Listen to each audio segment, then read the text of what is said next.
Alright, so by popular demand, we're going to be showing you how to use a pyrolysis stove from start to finish. So it's an uncut video, so make sure to watch till the end so that you can see how fast and easy it is to use it on your day-to-day cooking.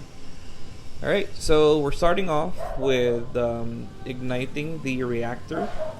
Because for pyrolysis to occur, you actually need to heat it up at least 500 degrees for you to be able to extract the wood gas. But don't worry, the special thing about this stove is that it's super heat absorbent, so it's a heat conductor. It heats up immediately and it holds on to the heat. As you can see, it only takes a couple of cardboard boxes to heat it up.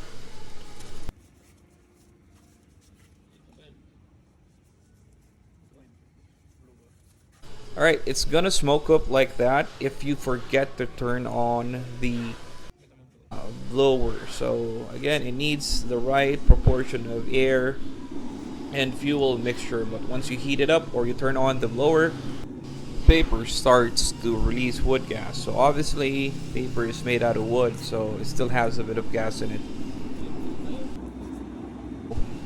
Once you see the flames rising up like that, that's a good indicator that the stove is ready to take on some wood. So again, for this particular video, we're just going to be using wood. We're not going to be using oil or any combination, just pure scrap wood. So the wood that we're going to be using is China, and we're only going to be using about 200 grams of it, like 1/4 kilograms. And you can use any type of wood. Again, the whole point of this stove is to make day-to-day cooking economical. And since we're only gonna be cooking rice, we're just extracting the right amount of wood gas so that we can prolong the energy of the wood. So it's just around 200 grams, and it's actually more than enough to cook like 2 kilograms of rice. That's what we're gonna be cooking. So we're just extracting the right amount, just making sure that the temperatures are right. And that's the really good thing about the stove, is that you have a lot of control on it.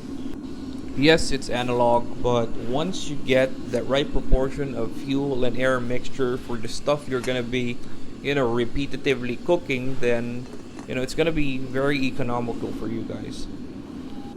So we're cooking approximately 2 kilograms of rice. It's an uncut video, just so that you see the entire process of actually, cooking staple stuff on your household or your business establishment.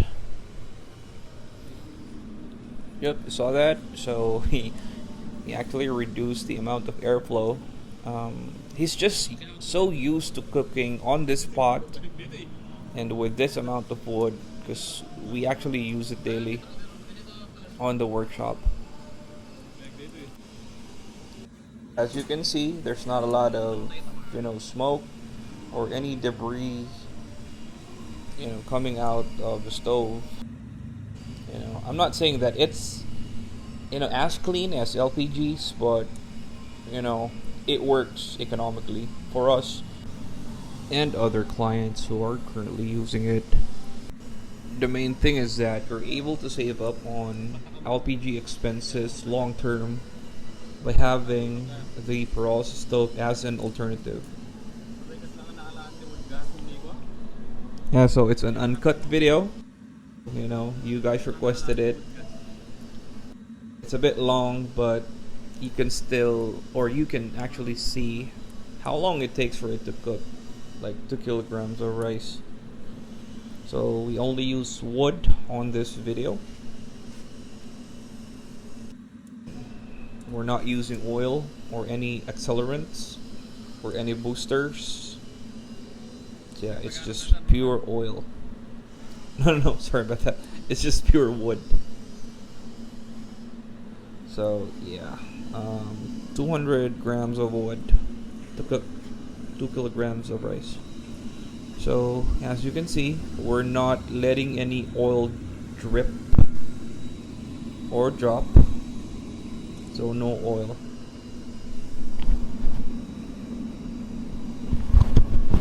flame is about right. On the other videos, we actually showed you clips wherein flames are just spewing out, which is really unnecessary. You only do that if you want to cook metal, and obviously we did it so that we can, garner attention. So you don't do that when you're actually cooking. That's just an abnormal amount of heat. So flames really don't need to spew out. The radiance is enough to be able to cook. So looking at the frames, they're really solid. Even the oil tanks are all solid material as well. Look at the flames. It doesn't reach the pot, but I'm highly confident that it's actually, emitting a high amount of heat to be able to cook that pot of rice. So we're cooking on a base model.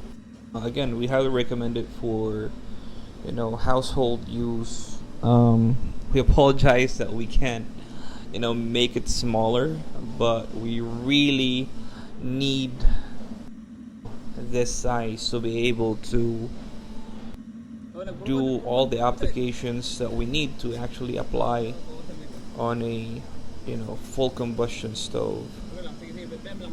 Alright, so at the 3-minute mark, it started to boil.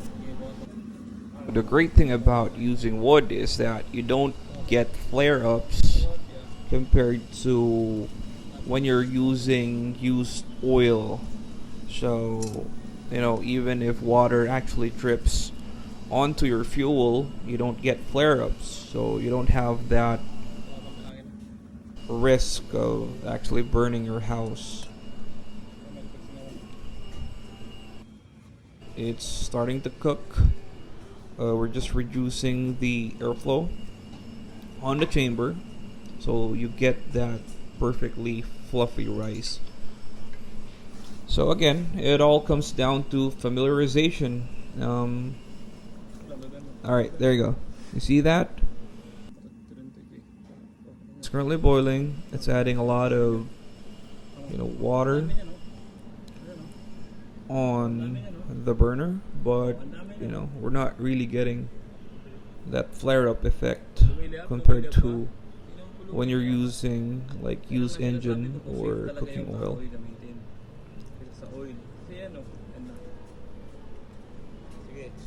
Although other clients still prefer to use used cooking oil or used engine oil, which is understandable. We all don't live in places where there are a lot of scrap wood or coconut shell. For our clients who intend to purchase it, solely to use used oil or motor oil, we actually teach them how to degum and detar the oil before using it as fuel. So we're at the 5-minute mark since we started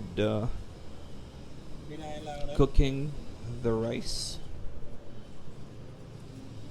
and perfect bubbles. So far so good. We already reduced the airflow because we just don't need that amount of heat to radiate. This way we're able to prolong our fuel or our wood. So what's good about the pyrolysis stove is that it uses the full 100% energy potential of the wood.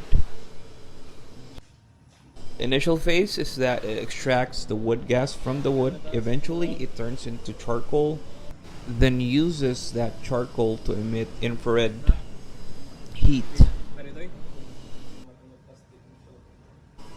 5-minute mark or 4-minute and 30-second mark. By the way, I'm not including the time that we actually started heating the reactor. 200 grams.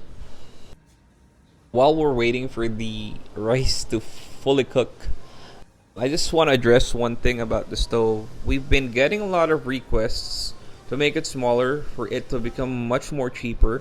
But the thing is, we tried.